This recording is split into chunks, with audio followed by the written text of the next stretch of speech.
जोहार दोस्तों, आप सभी को आपका अपना चैनल नाग पूर्णिमा फाउंडेशन में स्वागत है। आज की इस वीडियो में हम लोग फिर से एक नए वेरी इम्पोर्टेंट टॉपिक को डिस्कशन करने जा रहे हैं और ये टॉपिक है ब्रिटिश शासनकाल के प्रमुख कानून। हालांकि जो भी कानून बनाई गई थी ब्रिटिश सरकार के द्वारा, चूँकि वो औपनिवेशिक हित से संबंधित होने के कारण वो अपने भलाई के साथ ही देख रहा था और उसमें उनको ब्रिटिश सरकार की जो आर्थिक लाभ होता है उसी को देखते हुए अपना नियम या कानून बनाते थे। इसी संदर्भ में एक दो कानून ऐसा भी होता था जो भारत के लिए या भारतीयों के लिए वो बाद में सही कारगर साबित होता है। तो उनमें से कुछ जो चुनिंदा कानूनों पर हम लोग डिस्कशन करेंगे। तो चलिए चलते हैं सीधे। पहला कानून है कि नवजात कन्या की हत्या संबंधी कानून। मतलब पहले जो अभी जैसे कि भ्रूण हत्या होती है उस टाइम से भ्रूण हत्या तो नहीं कर पाते थे, लेकिन जैसे उसका मतलब जन्म होते हैं और जन्म लेते ही उसको फिर मार दी जाती थी। तो ये वाला उसी टाइम से मतलब उस टाइम भी था ब्रिटिश काल में भी। तो उसी को सुधार करने के लिए कानून लाए गए थे कि जो अगर बच्चा पैदा हो रहे हैं कोई लड़की तो उसको मारा ना जाए। और उसके लिए कानून कब बना था?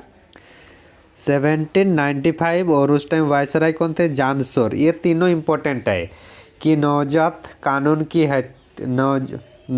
कन्याओं की हत्या संबंधी कानून कब लाई गई है। नवजात कन्याओं की हत्या संबंधी कानून कब लाया गया है? 1795। और कौन थे उस टाइम वायसराय? जॉन शोर थे। उसके बारे में ये भी कहा गया है कि जो भी मतलब कन्या की हत्या करेंगे उसको एक मतलब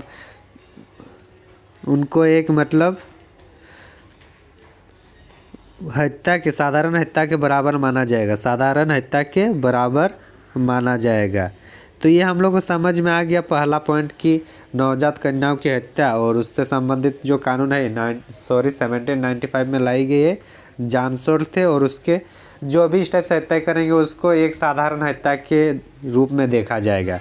दूसरा पॉइंट है हम लोग का बाल हत्या निरोधक कानून। पहला जो था वो था महिलाओं, जो छोटी छोटी जो बच्चियों को जो हत्या की जाता था वो पहला था। लेकिन दूसरा वाला अब लड़कों को भी हत्या किया जाता था।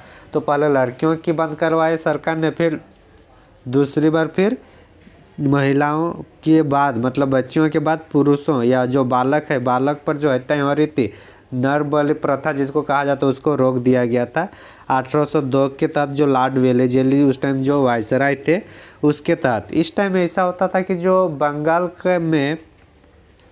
बंगाल के लोगों द्वारा गंगा और समुद्र का जो संगम है वहाँ पे नवजात शिशुओं को फेंका जाता था। ये कहाँ पे? बंगाल के लोगों के द्वारा। तो उसको रोक टोक करने के लिए बाल हत्या निरोधक कानून लाया गया था 1802 में। और उस टाइम वायसराय कौन थे? लॉर्ड वेलेज़ली। तो ये सब इम्पोर्टेंट है, इसको देखना है। फिर जब हम लोग का राजा राममोहन राय आते हैं, राजा राममोहन राय को जब देखा कि उनकी जो भाभी थी उनको सती होना पड़ा तो उसको फिर मन में पीड़ा आया, उनको दया भाव आया कि आखिर एक आदमी मर रहा है तो उसके बदले उनके जो पत्नी है उसको फिर क्यों अकारण या फिर असामयिक मृत्यु दी जा रही है। तो उससे फिर मतलब उनको समाज सुधार की बात उनके दिमाग में आता और वहीं से फिर राजा राममोहन राय ने सती प्रथा का विरोध करने लगते हैं। और इसी क्रम में उनको 1829 में विलियम बेंटिंक के साथ मिलकर उनको मतलब ये मौका मिलता है।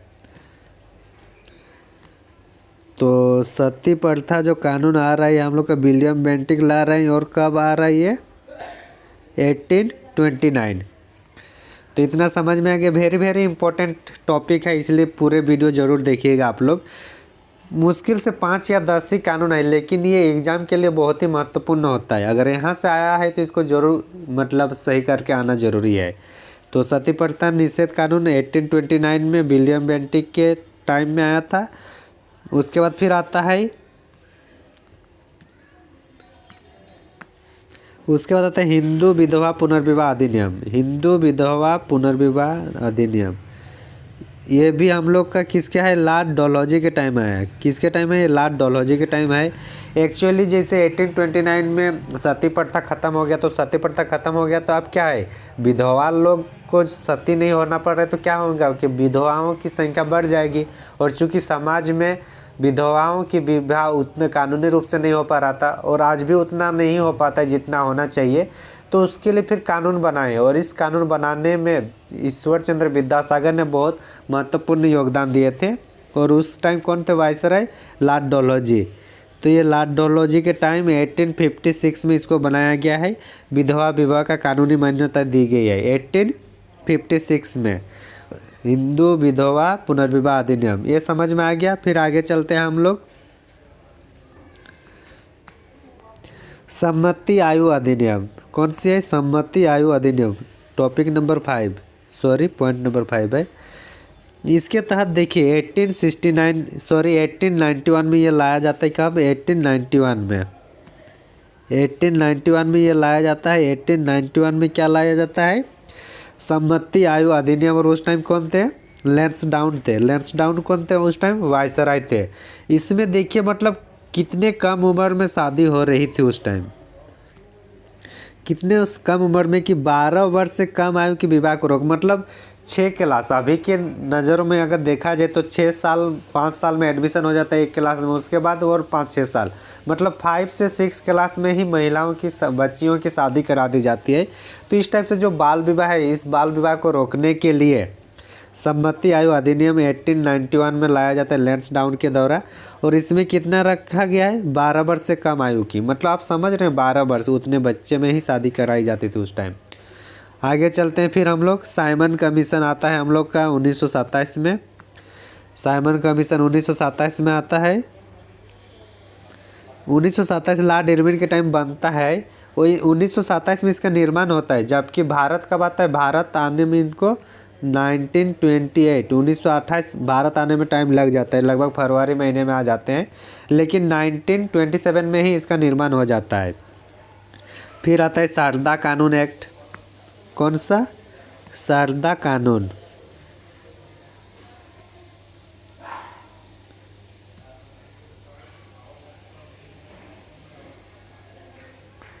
शारदा कानून की बात किया जाए तो शारदा कानून जो है ये 1930 में लाई जाती। कब, 1930 में लाई जाती है।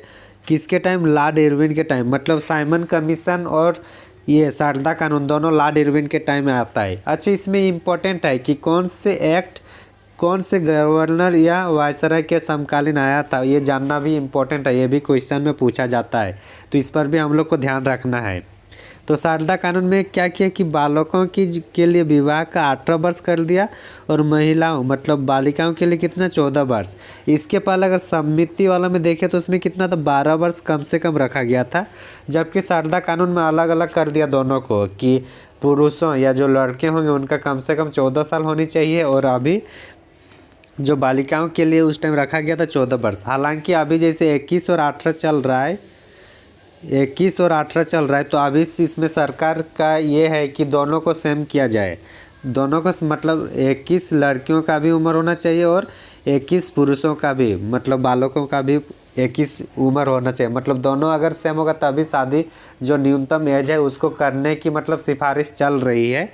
हालांकि अभी भी 18 और 21 ही है, लेकिन बात चल रही है 21 की। ठीक, आगे चलते हैं फिर। हिंदू महिला संपत्ति कानून की बात आती है।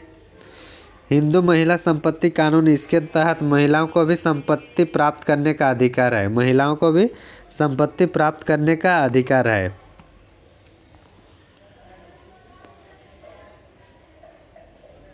ये वाला है। ठीक, तो हिंदू महिला समिति कानून जो 1937 में आता है। हिंदू महिला संपत्ति कानून कब आता है, 1937 में। किसके टाइम, लॉर्ड ऑकलैंड के तहत इसमें हिंदू महिलाओं को भी संपत्ति मतलब प्राप्त करने का अधिकार दिया गया। अभी अगर कोई महिलाएं हैं तो महिलाओं को भी संपत्ति प्राप्त, अपने पापा के, अपने जो भी है, जो मतलब विरासत से मिला है, जो अपने पूर्वजों से मिला है, उसमें महिलाओं को भी समान अधिकार है। कौन से कानून के तहत इसको लाया गया था, 1937 के ऑकलैंड में हिंदू महिला संपत्ति कानून, हिंदू महिला संपत्ति कानून। आगे चलते हैं फिर 9वां है अगस्त प्रस्ताव, अगस्त घोषणा है। अगस्त घोषणा ये 1940 में आता है और लॉर्ड लिनलिथगो के टाइम है। इसके टाइम पहली बार अंग्रेज़ों ने संविधान सभा की मांग को स्वीकार किए थे।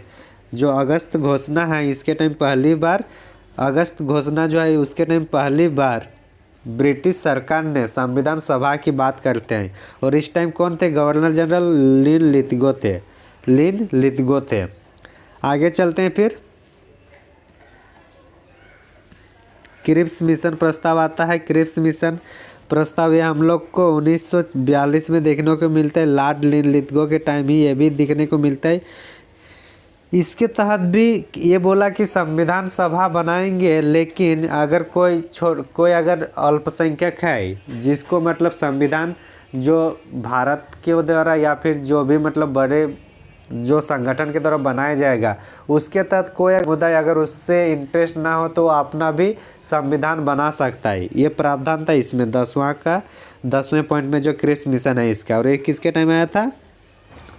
लॉर्ड लिनलिथगो के टाइम।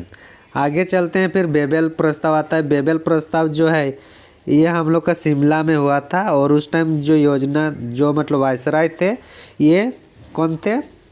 लॉर्ड बेबेल ही थे। 1945 में लॉर्ड बेबेल ही थे। इसने बेबेल प्रस्ताव लाया था और इसको शिमला योजना भी बोला जाता है। शिमला योजना। और शिमला योजना क्यों कहा जाता है? क्योंकि ये शिमला में इसका मीटिंग रखी गई थी। इसके तहत मतलब हिंदू और मुस्लिम दोनों को समान रूप से संविधान सभा में भाग लेने का ये कर दिया गया था, जो मंत्रिपरिषद टाइप का था।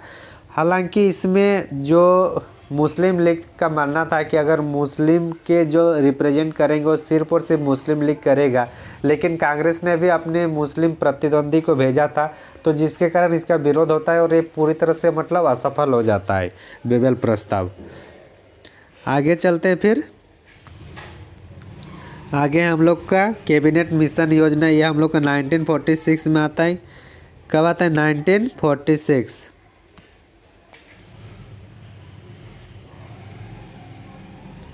कैबिनेट मिशन योजना कब आता है? 1946 में लॉर्ड बेबेल इसको लाते हैं। इसके तहत स्टेफेट क्रिप्स, अलेक्जेंडर थे और एक थे हम लोग का स्टेफेट क्रिप्स, अलेक्जेंडर और एक कौन थे? 3 इसमें आदमी थे। एक मिनट। पेंथिक लॉरेंस। तो पेंथिक लॉरेंस इसका अध्यक्ष रहते थे कैबिनेट मिशन का। पेंथिक लॉरेंस क्या रहते हैं? अध्यक्ष।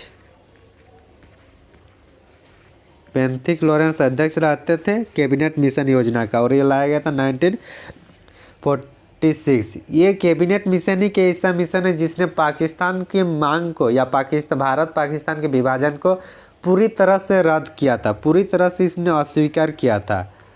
मतलब अभी क्वेश्चन अगर पूछ दिया जाए कि कौन से मिशन या कौन से योजना के तहत भारत पाकिस्तान की जो विभाजन की बात कही गई थी उसको पूरी तरह से नकार दी गई थी, तो होगा कैबिनेट मिशन योजना के तहत। फिर माउंटबेटन योजना आता है 1947 में। और इसके तहत फिर भारत का विभाजन हो जाता है 1947 में माउंटबेटन। और इसी टाइम मैकमोहन के आयोग में फिर सीमा रेखा जो है उसका आयोग बनाया गया था। उसका अध्यक्ष मैकमोहन कर रहा था। उसीलिए जो भारत पाकिस्तान का जो ये है सीमा है उसको मैकमोहन रेखा के रूप में भी जाना जाता है, सीमा रेखा के रूप में भी जाना जाता है। तो आज की इस वीडियो में इतना ही। जो परीक्षा के दृष्टिकोण से महत्वपूर्ण टॉपिक था, बिंदु था, उसको हम लोग चर्चा करने का प्रयास किए हैं। तो थैंक यू फॉर वॉचिंग। धन्यवाद।